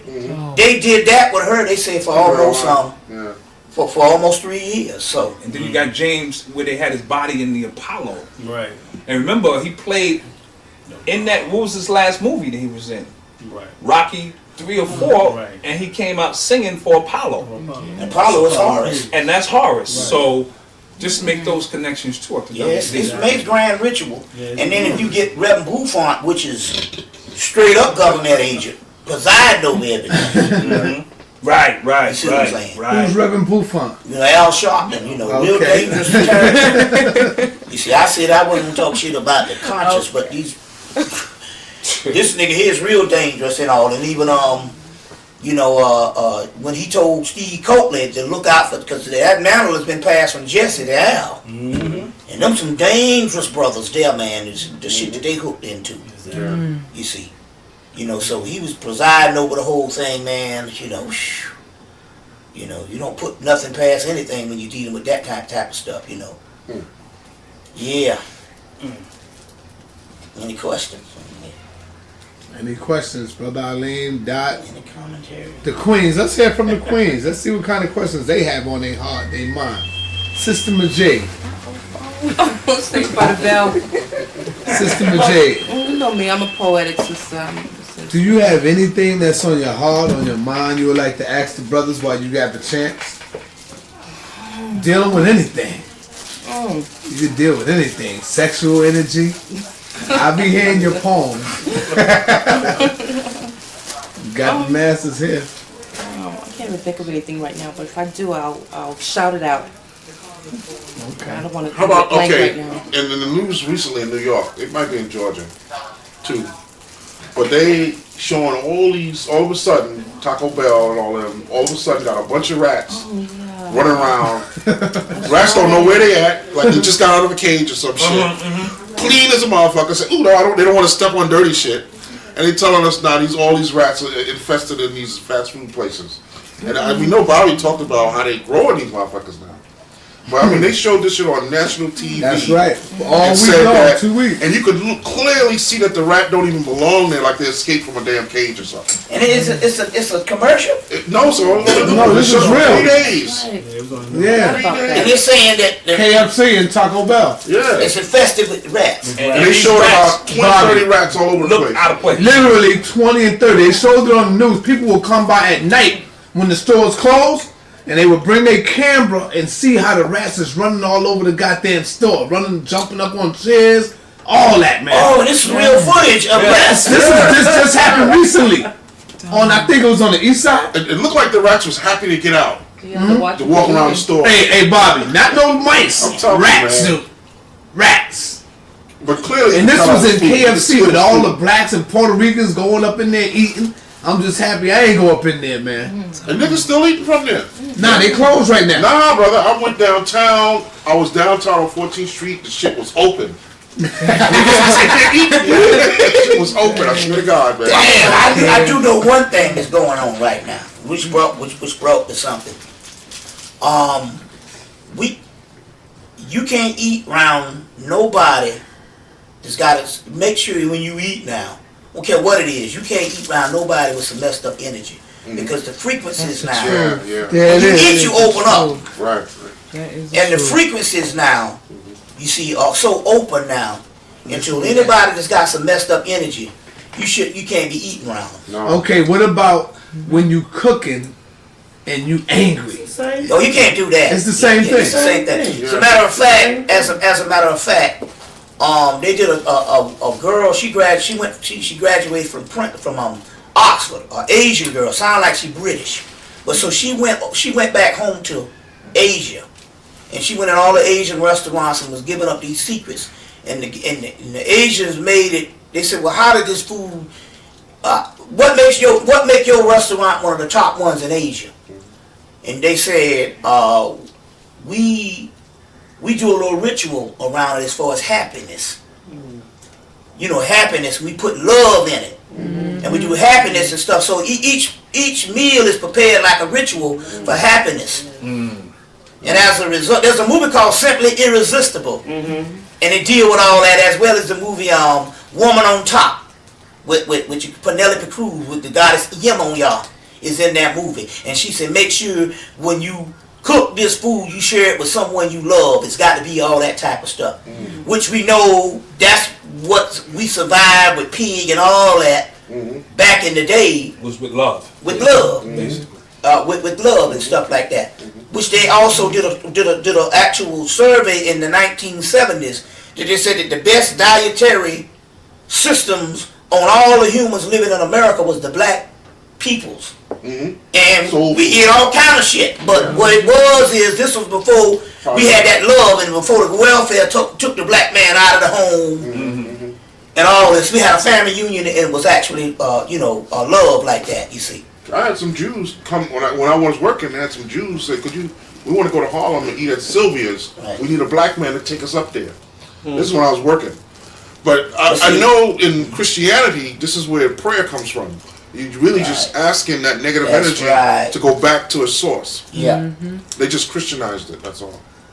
Also, I want to make mention that Brother Bobby, Phil, a couple others been talking about cloning for years. Now all of a sudden, they are making it official that the meat you eat can be cloned. Exactly. And they don't even have to tell you that this is cloned meat. And they made it official that it be cloned the day before they killed Saddam Hussein and put his clone out there. Wow. Because remember now, they don't kill their boys. Right. They got a picture of Saddam Hussein, Dick Cheney, and Donald Rumsfeld sitting back on the couch with cigars. They don't kill their boys. No. So that was a straight up clone. Well, you know they just missed Dick Cheney last week. Right, yeah. They tried to kill his ass over there. It was a suicide bomber, and they just missed him. Yeah, but they made it official about that. But when they made it official, but see, remember, they give you the first page of the bill and they said meat. They're not telling you that it's the vegetables too. That's all in the package too. All of it, yeah. You see what I'm saying? Yeah. Now, I'm going to tell you what I know. I grew up in the South. And you can't get me to eat a motherfucking orange for the last 10 years. But Phil Valentine's mother passed Right. recently. So I called for condolences because he called for my mother. And we was talking, and I was telling him about some, and I sent him a box of tapes. So we got a knock on the door from UPS. And he sent me a big ass box of oranges that they picked off the tree. Some of the oranges still had the leaf on it with Phil down south. Yeah, we want to give a shout out to Phil Valentine. Phil Valentine, he down in Florida, so he sent me a big ass box of oranges, navel oranges. And I been in them oranges, and it took me back to Mullins about 30 years ago from South Carolina, and I remember that I used to eat oranges all the time. I loved oranges, but you can't get me to get an orange now. And basically what it was is I realized by biting into these oranges off the tree that I had been eating cloned oranges for the last 10-something years when I did have an orange and I couldn't stand them.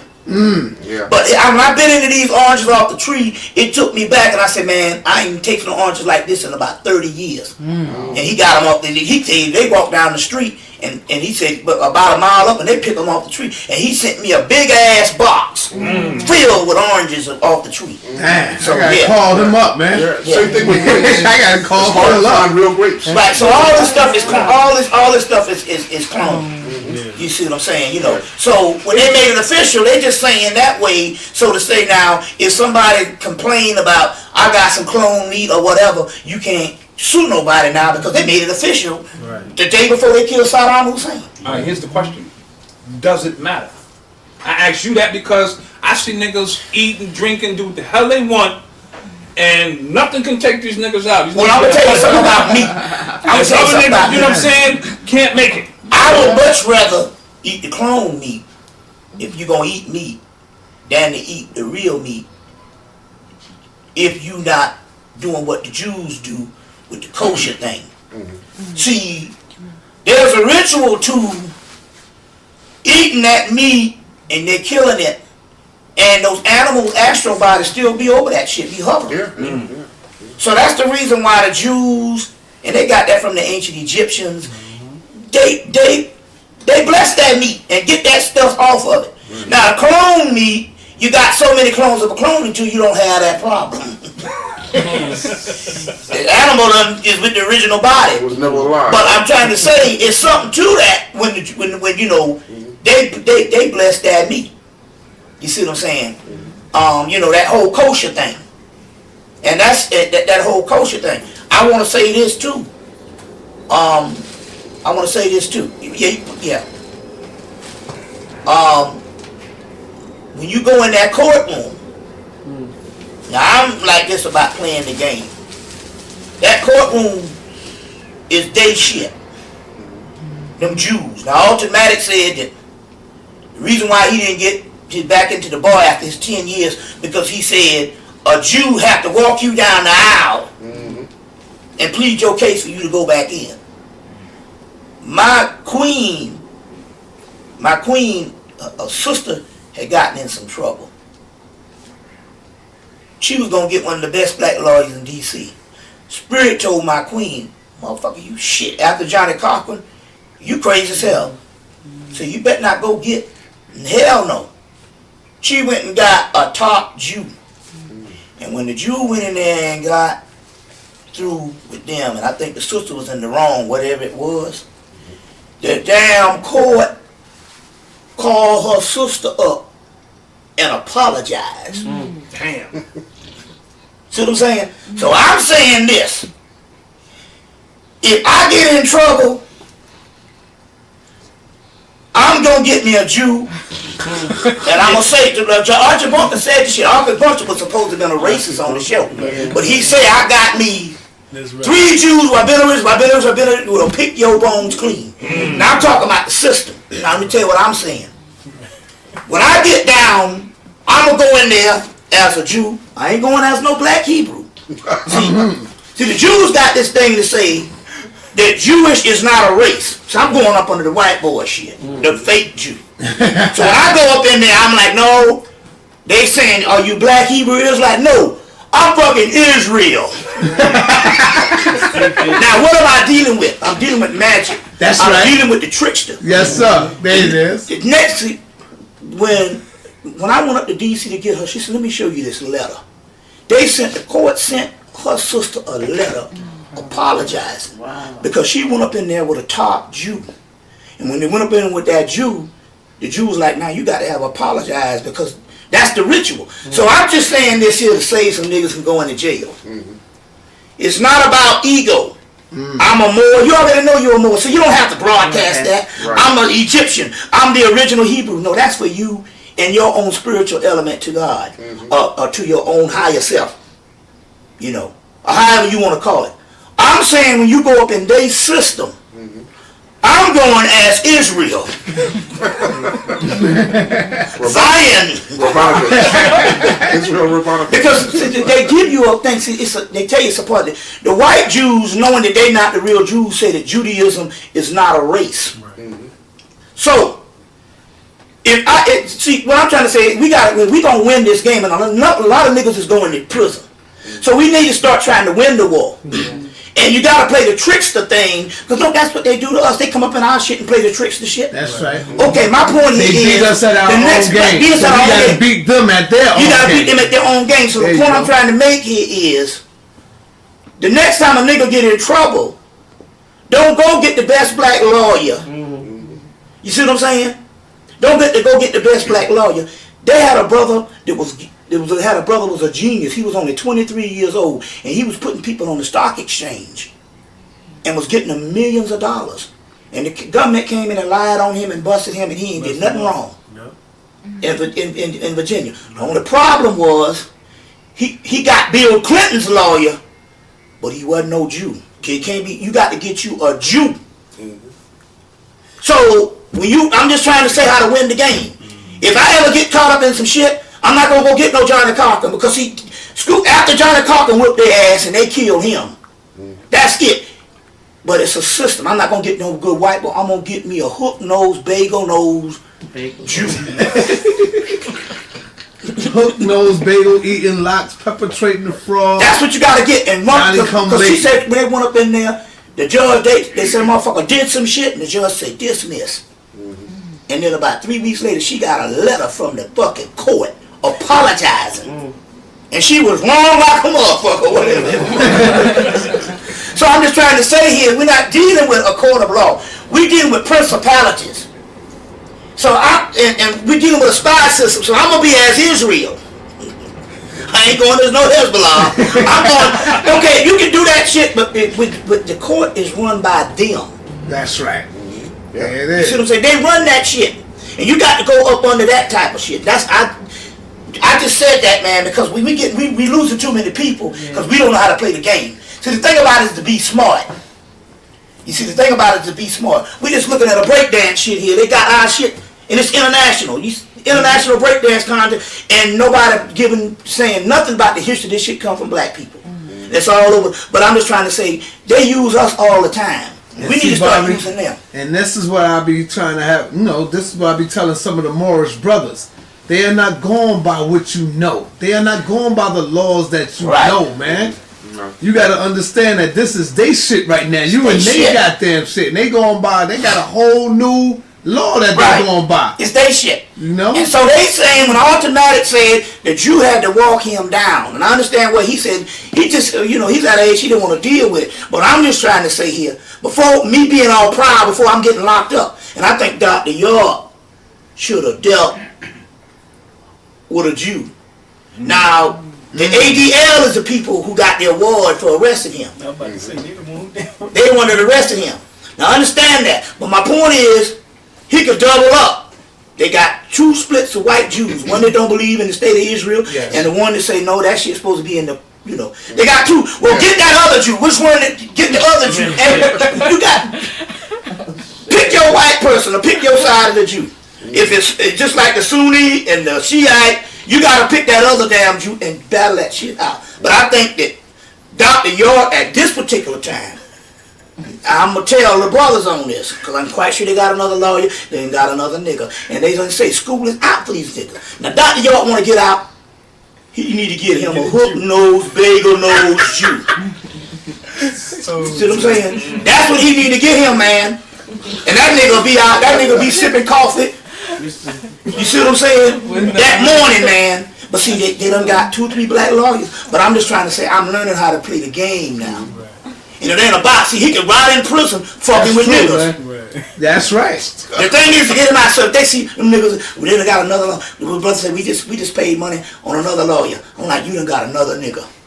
You see what I'm saying? You better get you some Epstein. And you know they don't respect him. They don't respect him. This is the game. Get you a New York motherfucking Jew. Yeah, oh yeah. You see what I'm saying? Go down there and run circles around their ass. That's what I'm saying. And don't get the nigga to wear that black with that big ass hat on. It's on, man. But we gotta start thinking that way, man. That what? Sephardic or whatever them shits is? Hasidic. Why don't you get bust up in there with a Hasidic Jew? Man, I went down to Florida and I seen some Jews with some shit on I don't even know what the fuck it was. Oh, that's big true. old weird looking hats and on the beach, stockings and shit. I said, what the hell? Clothes on the beach. I said, these are serious occultists right here, boy. Man, these motherfuckers, man, is running this planet. So the point I'm trying to make here now, spiritually they gonna be dealt with. Yeah. But we talking about days kangaroo court. It ain't even a righteous court in the first place. Hell, the laws is run by Britain. They got a patent on it. Right. So if Britain has got them as their high chiefs or their high spiritual chiefs, you need to get you. That's the game right now. Dr. York need to get him a fucking Jew. I think who said it best? I can't remember who said this, but actually, the greatest law is there is no damn law. That's it. Ain't no law. The law is what you do. How you make it. Right. You see, so we gotta start playing to win that shit, man. You know, and all that. Shoot, they got a thing where you get the Jew and they apologize to you, and you was wrong. Everybody know in the court you wrong is fucking 4 left shoes, and your ass get an apology letter because Epstein came up in that shit. You see, so that's what time it is, man. You know, I'm hanging out with them boys from now on. Especially you getting caught in the car with a kilo and shit. You know, man, when you up against the wall like that, and they've been and I mean, man, and they've been sending niggas away wholesale every hour. You better, man, because they ain't got that Jew shit down. And Archie Bunker said that shit in '72. You know, you gotta roll with it that way, man. The NAACP now can't say black no more almost. Set up by the Jews. Yeah.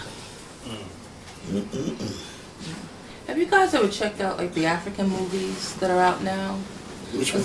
It's so many of them that are out, but it's dealing with a lot of ritualistic. It's very ritualistic. Those African movies, to me, is putting back what we lost in movies in America. Well, not only that. Apparently, all the kung fu movies that they was making in the 70s, and they were sending over all the kung fu movies and stuff like that.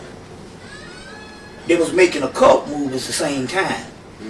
But America didn't allow the occult movies go in. Come here. Now in DVD, you can type in these martial arts and they got these occult movies. Yeah, I seen And one. they got Yeah, one called Black Magic. Yeah, I seen that. And they doing the shit right. They doing the magic while on the damn shit. You like, Yep. well, I can reverse. You can take the thing and get an idea because magic is what you make of it. Yeah. They got a movie called Black Magic. That Right, was yeah, it's a karate 73. picture. Yeah, I got it. Man, That's crazy, man. I mean, they're doing the ritual right up there. Well, give me Everything this, in there. everything up in there. Yeah, Yeah. yeah. So they got a whole.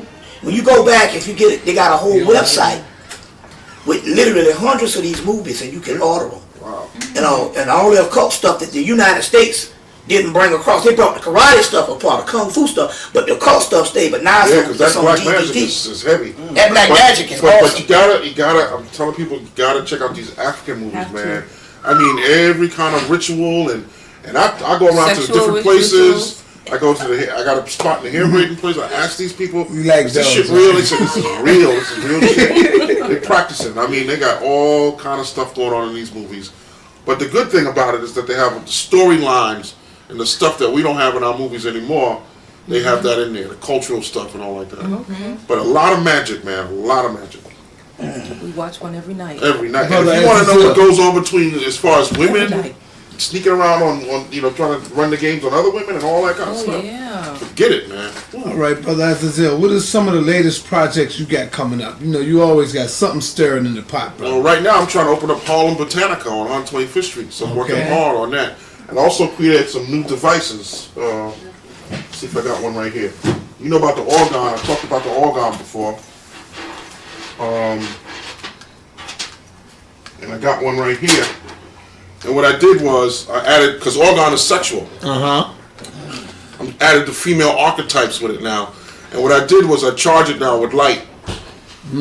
So you can charge it if you're dealing with light therapy, you know, red is energy and so forth and all like that. But these are the organ devices that I've advanced technology. All right, and what is the purpose of that? What does that do? The organ is sexual in nature, but this is a particular organ that has a crystal in it, because organ could be deadly or it could be positive, or what they call DOR, which is deadly organ radiation, or POR, positive organ radiation. It becomes positive when a crystal is added. The crystals change the energy into a positive. And it's also attracted to itself. Just like when you have an orgasm, it's down here and it's up here at the same time. It's attracted to each other. And they merge and it happens at the same time. And that's the way organ works. What this one does, it takes out any type of negative organ energy or negative energy at all, because mostly all negative energy is dealing with DOR.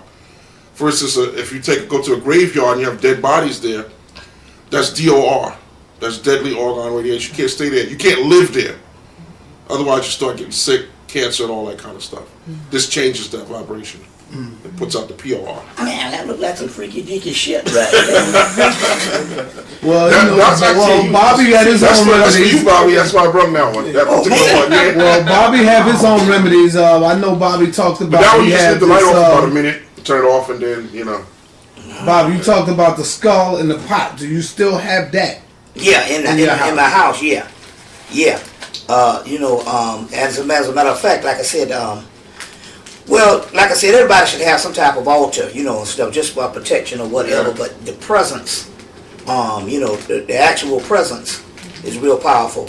Unfortunately, I don't know if you all can do it up here. Do y'all have stray cats around that you can see outside? Oh, yeah, all the time. Start feeding them. Okay. Yeah. Okay. Start feeding your stray cats. We got 4 of them. Okay. The funny thing about it, we got a striped cat, and we got another kind of black striped cat. Then we have, and they come and eat first. Then we got an all black cat with white feet named Boots, and he eats third. And then they got a complete black cat, and he eats last. Just like that black get back shit. They had a caste system in the cat world. They had the caste system in the cat world. The black cat come and eat last. True, you tell the truth. These are stray cats. Damn. That's true. I Black remember. cat I was remember coming to one day you was talking about something about a dog. You went outside and you seen the dog standing there, Yeah. and you fed the dog or something like that. Yeah. And then Ginger said it's interesting. She came back in the house, said she was jogging that morning, and that dog was on the side of the street dead. Right. Yeah. Right. On the side of the street dead. They'll sacrifice themselves for you. Well, this dog was dead that morning, and then that about 6 o'clock that evening, it was eating the food. Okay. Well, you know, they say spirits come through animals. So whatever the spirit was, it was a protection spirit. Yeah. And we was going to do the meeting of the masters, and was a whole lot of funky shit was going to go down with that one in 2000. And that dog was there eating, and she came back, and that dog ate that. I ain't never seen a dog ate like it never ate before in its life. The 2000 Gathering of the Masses, that's the one that Khalid participated in. Yeah. Okay. Right. And so that dog, and she said that dog was dead this morning, that same dog. You know. And I said, well, if that dog is not here when we get back, we know it was a spirit, and we never saw that dog again. Because once you feed them, they're going to hang around. Like these cats we start feeding in June, and all like that, and stuff. Now, the black cat, and I started coming earlier, you see. Started coming earlier to get in on his stuff. Yeah. And all, yeah. Well, we don't have cats around here. We have squirrels. And rats. Nah, squirrels. Squirrels are spiritual warriors. Yeah, We have squirrels all around here. well, they, you know, yeah, well, anything you can see. And down south, we had the squirrels throwing nuts at our neighbor. The squirrels, they throw nuts at me, and they was throwing them at her. I ain't never seen that. Your last energy. It's awesome in the Well, you know, Bronx, they right? take on the mind pattern of humans. They're around humans, so the thoughts all over the place. They grab that. They're spiritual. Raccoons. They're spiritual. Yeah. You know. They are. Raccoons, we got All raccoons right. up there. all Before we that. close out, do anybody want to deal with anything sexual energy or anything? That's your We favorite gonna go home and topic. deal with that. That's your favorite topic. I guess I'll close with a poem. Okay. All day sucker, you think? Okay. All day sucker. All day sucker. No, we You already heard that heard one, that right? one. Yeah, I know, I haven't done anything new. What about mind over body? I heard that one. Okay. Well, then I I ain't heard guess. none of them. All right, come on. Okay. Let's go for somebody who didn't hear that. All day sucker. Go ahead. Okay. My all-day sucker. He was the best fucker. He would suck and lick and fuck until day's end. You took my all-day sucker, and I thought you were my friend. Just because I told you that he would bathe me in oils and love my every curve, didn't mean you had to try him. You know you got some damn nerve. All I ever wanted was a man who would lick my luscious body till it overflowed. Seems like you couldn't handle that. I saw how you glowed. I loved my all-day sucker like a baby loves a nipple. Never thought I'd lose him. How could I have been so simple? No, I've learned my lesson. The next time I get an all-day sucker, I ain't gonna tell no motherfucker. That's wisdom.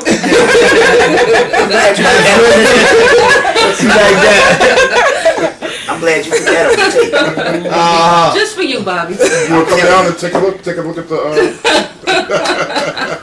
Okay, I don't so know. You say this is. I don't know. We're gonna use this thing. It's got a wide range of things you can do with it. Right? You giving me this? Yeah, I'll give you that. Yeah, and when the battery runs out, you can just put a new battery in there. Or like a watch battery? Yeah, You And can so change now, it to any color you want yeah, and by pushing a button. yeah. you can It changes to any. Now if you press Blue it, now. Press yeah. it again. So red is then it for goes what? crazy. What energy is red? Energy. Red is the red energy. Right. Blue is for what? Calm you Authority, down. communication. Yeah. Communication. Yeah. What other colors do they have on? Green. Money. Love, abundance, Healing. health. Oxygen. Healing. Yeah. Okay, all right. Now we're getting ready to close out. I'm glad you're saying that. Talk to me about, Brother Eileen, the laws of attraction. The laws of attraction. You just talked about money. I've been playing this damn number for about a month. And I've been thinking about it and thinking about it. We ain't hit nothing yet. Well, yo. What's going on? Oh, yo, I'm gonna tell you this. Is that my wife, we been playing these damn numbers, and I can damn tell her something, that joint comes out, or either... He knew the whole numbers for the whole week. The pick six. I ain't know how to play. Oh no! Call me. But what you do, sign that you gonna visualize the numbers picking. Then you also visualize yourself going crazy. However you gonna act after you win. That's how you do that. See it all. What you gonna buy? Everything. All right.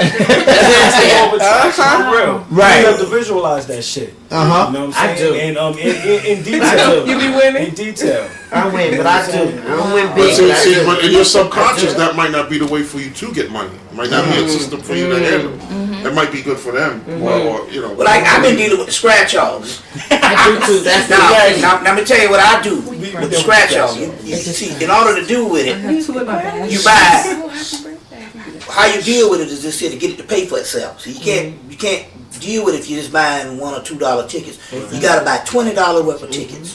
Take a 20. Then you scratch them all off, and then you're gonna get about $20 worth of tickets because you win tickets in the ones. Then you put them back in. The deal is you want to get the tickets to start paying for themselves. Yeah. Right. That's what we did. Yeah, we That's did what they Start want. paying for themselves, and then after a while, then you're gonna hit that 7,000 and stuff. So I was like a number away from hitting that 7,000. But the key here is, like I said again, when you see the penny ante thing is what killed us. You buy 1 or 2 tickets and you scratch them off, they gone. So you gotta go and you gotta throw that 20 away or $30 worth of tickets. You want to get enough, like I said, into when you scratch them off, you might not win, but you might have $30 worth of tickets to turn back in, and you keep playing and like that, paying for the set. And what you want to do is don't buy because you like one set of tickets, like they might be the lucky 7 tickets. No, you got to buy a multiplicity of different type tickets. Because you might buy, because if you buy, I made the mistake and after I had $20 worth of thing, I put it on, the store only had 2 tickets, 2 types, and I put them in the 2 types. And they were all bad tickets, and I lost my $20 and got to start all over again. Although, but before then, when I was buying this type ticket, I was going for a month. Turning them over, get ready to hit that. Because you want to keep on until the odds you hit, don't never buy. That store he said only got 2 types, and I bought the 2 types and lost all my shit. So like I said, you want to get it to start paying for itself in those scratch offs. Those scratch offs. People are hitting on the scratch off, but you don't hear about it. That's right. Yeah, because we get it every time. At least I have a brother, man, by the name of Tony, man, who I used to work with. That's all he do is buy mad scratch off, and he was telling me, man, he be hitting good. Yeah. With his little scratch off, he go down and spend like what you were saying. $30. So you gotta buy it at one time so they can pay for themselves. Right, that's how he do it. That's how you do it. Because I tried it. We tried it last year. We bought like 3 and 4.